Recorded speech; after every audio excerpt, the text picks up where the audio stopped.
আপনাদের বাসায় রুটি থাকলে এই রেসিপিটা আপনাদের জন্য। রুটিটাকে প্রথমেই একটু ভাপে দিতে হবে, একটু রুটিটাকে সফট করে নেওয়া।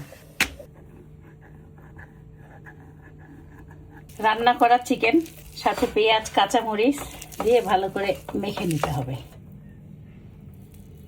চিজ আপনারা চাইলে দিতেও পারেন, না দিতেও পারেন।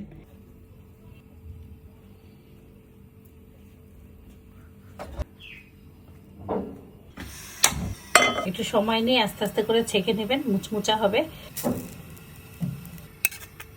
রুটি দিয়ে ঝটপট সমোসা আপনারা যে কোনো ফিলিং ইউজ করতে পারেন। যাদের কাছে বাসায় সবজি আছে বেঁচে থাকা, বানাই ফেলে ঝটপট করে ফেলতে পারবেন। বিসমিল্লাহ,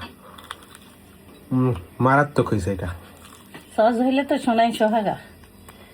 এগুলো সব বাঁধাকপি ভাজি দিয়ে বানাইছি। আপনারা বাসায় যা পুর আছে, মানে যে কোনো ঘাটি ঘুটি যা থাকে সব কিছু দিয়েই বানাইতে পারবেন।